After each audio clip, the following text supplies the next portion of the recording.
नमस्कार दोस्तों। आज हम पहुंच चुके हैं सावन मास महात्म्य के 9वें अध्याय में और आज है शुक्रवार। जीवंतिका व्रत की कथा ईश्वर सुनाते हैं सनत कुमार को, तो इसको हम सुनेंगे। इससे पहले मेरा अनुरोध है कि अगर आपने इस वीडियो को खोला है, आपके सामने ये वीडियो आया है, तो आपको ज़रूर ये कथा सुननी है। इसलिए वीडियो आपके सामने आया है और इसे ज़रूर पूरा सुने। चाहे थोड़ी स्पीड बढ़ा लें अगर आप बिजी हैं और आपके पास बिल्कुल भी टाइम नहीं है। वैसे तो पूरा सुनेंगे, जितना टाइम देंगे और जितनी एनर्जी देंगे उतना बेनिफिट होगा। ये तो नियम है, यूनिवर्सल लॉ है। तो आप इसको वीडियो को पूरा ज़रूर सुने। इसलिए स्पीड मैंने थोड़ा बढ़ा लेने के लिए कहा कि कई बार होता है कि हम ओपन भी कर लिए और मन में दुविधा हो जाती है, क्या करें नहीं करें, पूरा सुनना नहीं चाहिए। तो ये एक ऑप्शन है। वैसे आप श्रद्धा से, जितनी श्रद्धा से सुनेंगे इस कथा को, उतना आपको बेनिफिट मिलेगा ही। और ये मैं नहीं, ये शास्त्र में कहा गया है और बहुत से लोगों ने इसका बेनिफिट भी उठाया है। और मैंने भी इसलिए स्टार्ट किया है इस कथा को सुनाना। तो आइए अब स्टार्ट करते हैं। ज़्यादा से ज़्यादा लोगों को इसे शेयर करें और अगर पसंद आ रहा है वीडियो तो चैनल को भी सब्सक्राइब कर लें, ताकि मुझे भी लगे कि कुछ मैं अच्छा आप लोगों के पास सर्व कर पा रही हूँ। तो आइए स्टार्ट करते हैं। ईश्वर बोले, हे सनत कुमार, इसके बाद अब मैं शुक्रवार व्रत का आख्यान कहूँगा, जिसे सुनकर मनुष्य संपूर्ण आपदा से मुक्त हो जाता है। लोग इससे संबंधित एक प्राचीन इतिहास का वर्णन करते हैं। पांड्य वंश में उत्पन्न एक सुशील नामक राजा था। अत्यंत प्रयत्न करने पर भी उसके पुत्र प्राप्ति नहीं हो सकी। उसकी सर्वगुण संपन्न सुकेशी नामक भार्या थी। जब उसे संतान न हुई तब वह बड़ी चिंता में पड़ गई। तब स्त्री स्वभाव के कारण अति साहस युक्त मनवाली उसके मासिक धर्म के समय प्रत्येक महीने में वस्त्र के टुकड़े को अपने उदर पर बांधकर उदर को बड़ा बना लिया और अपनी प्रसूति का अनुकरण करने वाली किसी अन्य गर्भिणी को ढूंढने लगी। भावी देवयोग से उसे एक पुरोहित की पत्नी गर्भवती थी। तब कपट करने वाली राजा की पत्नी ने किसी प्रसव कराने को इस कार्य में लगा दिया और उसे एकांत में बहुत सा धन देकर वह रानी चली गई। उसके बाद रानी को गर्भिणी जानकर राजा ने उसका पुंसवन और अनवलोभन संस्कार किया। 8वां महीना होने पर सीमंतोनयन संस्कार के समय राजा अत्यंत हर्षित हुए। इसके बाद उस पुरोहित पत्नी का प्रसव काल सुनकर वह रानी भी उसी के समान सभी प्रसव संबंधी चेष्टाएं करने लगी। पुरोहित की पत्नी चूंकि पहली बार गर्भवती थी, अतः प्रसूति कार्य के लिए वह अनभिज्ञ थी और केवल प्रसव कराने वाली दाई के कहने में स्थित थी। तब उस दाई ने पुरोहित पत्नी के साथ छल करते हुए उसकी नेत्रों पर पट्टी बांध दी और प्रसव के समय उसे पैदा हुए पुत्र को किसी के हाथ से रानी के पास पहुंचा दिया। इस बात को कोई भी नहीं जान सका। उसके बाद रानी ने उस पुत्र को लेकर यह घोषित कर दिया कि मुझे पुत्र रत्न की प्राप्ति हुई। इस सब के बाद दाई ने पुरोहित की पत्नी के आंख से पट्टी खोल दी। दाई अपने साथ मांस का एक पिंड लाई थी और उसे वह दिखा दिया। फिर उसके सामने आश्चर्य तथा दुख प्रकट करने लगी कि यह कैसा अनिष्ट हो गया और कहने लगी कि अपने पुरोहित पति से इसकी शांति जरूर करवा लेना। कहने लगी कि संतान नहीं हुई कोई बात नहीं, पर तुम जीवित हो यह अच्छी बात है। इस पर पुरोहित की पत्नी को अपने प्रसव के स्पर्श चिंतन से बहुत संदेह हुआ। ईश्वर बोले, हे राजा ने पुत्र जन्म का समाचार सुन जातकर्म संस्कार कराया और ब्राह्मण को हाथी, घोड़े तथा रथ आदि प्रदान किए। राजा ने कारागार में पड़े सभी कैदियों को प्रसन्नता पूर्वक मुक्त कर दिया। उसके बाद राजा ने सूतक के अंत में नामकर्म तथा अन्य सभी संस्कार किए। उन्होंने पुत्र का नाम प्रियव्रत रखा।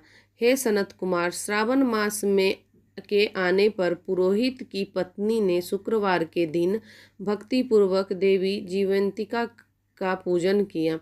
दीवार पर अनेक बालकों सहित देवी जीवंतिका की मूर्ति लिखकर पुष्प तथा माला से उसकी पूजा करके गोधूम की पीठी से बनाए गए 5 दीपक उसके सम्मुख उसने जलाए और स्वयं भी गोधूम का चूर्ण भक्षण किया और उसकी मूर्ति पर चावल फेंका और कहा, हे जीवंती,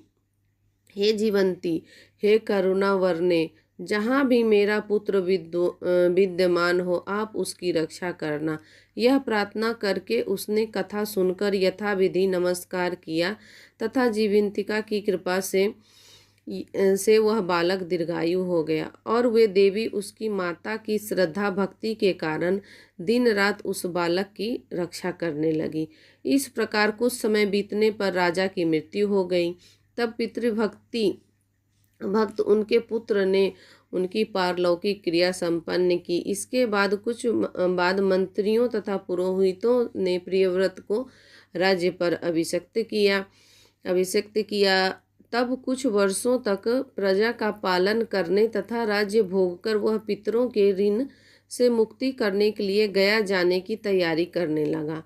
राज्य का भार वृद्ध मंत्रियों पर भक्तिपूर्वक सौंप कर वह स्वयं के राजा होने का भाव त्याग कर उसने कपार्टिक का वेश धारण किया और गया के लिए प्रस्थान किया। मार्ग में किसी नगर में किसी गृहस्थ के घर में उन्होंने निवास किया। उस समय उस गृहस्थ की पत्नी को प्रसव हुआ था। इसके पहले षष्ठी देवी ने उनके 5 पुत्रों को उत्पन्न होने के 5वें दिन मार दिया था। यह राजा भी उस समय 5वें दिन ही वहां गया था। रात में राजा के सो जाने पर उस बच्चे को ले जाने के लिए षष्ठी देवी आई। जीवंतिका देवी ने उस षष्ठी देवी को यह कहकर रोका कि राजा को लांघकर मत जाओ। तब जीवंतिका के रोकने पर वह षष्ठी जैसे आई थी वैसे चली गई। इस प्रकार उस गृह स्वामिनी ने उस बालक को 5वें दिन जीवित रूप में प्राप्त किया। ये लोग इतने प्रभाव वाले हैं, यह देखकर उस गृहस्थ ने राजा से प्रार्थना की, हे राजन, आपका निवास आज के दिन मेरे ही घर में हो। हे प्रभु, आपकी कृपा से मेरा यह छठा पुत्र जीवित रह गया। उसके इस प्रकार प्रार्थना करने पर करुणा निधान उस राजा ने कहा कि मुझे तो गया जाना है। तब राजा गया के लिए प्रस्थान कर गए। वह पिंडदान करते समय विष्णु पद वेदी पर कुछ अद्भुत घटनाएं हुई। उस पिंड को ग्रहण करने के लिए 2 हाथ निकलकर आए। तब महान विस्मय युक्त राजा संशय में पड़ गए और पुनः पिंडदान करने वाले ब्राह्मणों से कहने पर उन्होंने विष्णु पद को पिंड कर दिया। इसके बाद उन्होंने किसी ज्ञानी तथा सत्यवादी ब्राह्मण से इस विषय में पूछा। तब उस ब्राह्मण ने उससे कहा कि ये दोनों हाथ आपके पितर के थे, इसमें संदेह तो है। घर जाकर अपनी माता से पूछ लीजिए, वह बता देगी। जब राजा चिंतित तथा दुखी हुए और मन में अनेक बातें सोचने विचारने लगे, वे यात्रा करके पुनः वहां गए जहां वह बालक जीवित हुआ था। उस समय उस स्त्री को पुत्र उत्पन्न हुआ था। वह वहां उनका 5वां दिन था। वह जो दूसरा पुत्र हुआ था उसे लेने रात में फिर वही षष्ठी देवी आई। तब जीवंतिका के दोबारा रोके जाने पर उस षष्ठी देवी ने उनसे कहा, इसका ऐसा क्या कृत्य है, अथवा क्या इसकी माता तुम्हारा व्रत करती है जो तुम रात दिन इसकी रक्षा करती हो। तब षष्ठी का यह वचन सुनकर जीवंती ने धीरे से मुस्कुराकर इसका सारा कारण बताया।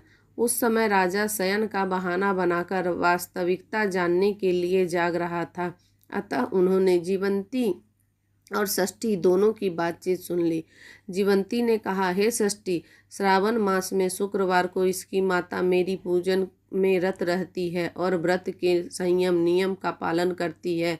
वह सब मैं आपको बताती हूँ। वह हरे रंग का वस्त्र तथा कंचुकी नहीं पहनती और हाथ में उस रंग की चूड़ी भी नहीं धारण करती। वह चावल के धोने के जल को कभी नहीं लांघती, हरे पत्तों के मंडप के नीचे नहीं जाती और हरे वर्ण का होने के कारण करेले का साग भी वह नहीं खाती। यह सब वह मेरी प्रसन्नता के लिए करती है, अतः मैं उसके पुत्र को किसी को मारने नहीं दूंगी। यह सब सुनकर राजा प्रियव्रत अपने नगर को चले गए।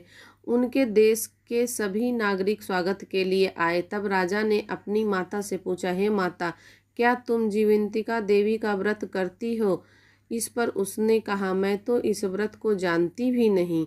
उसके बाद राजा ने गया यात्रा का समुचित फल प्राप्त करने के लिए ब्राह्मण तथा सुवासिनी स्त्रियों को भोजन कराने की इच्छा से उन्हें निमंत्रित किया और व्रत की परीक्षा लेने के लिए सुवासिनियों को वस्त्र, कंचुकी तथा कंकन भोजन कहलाया कि आप सभी को भोजन के लिए राजभवन में आना है। तब पुरोहित की पत्नी ने दूत से कहा कि मैं हरे रंग की कोई भी वस्तु कभी ग्रहण नहीं करती हूँ।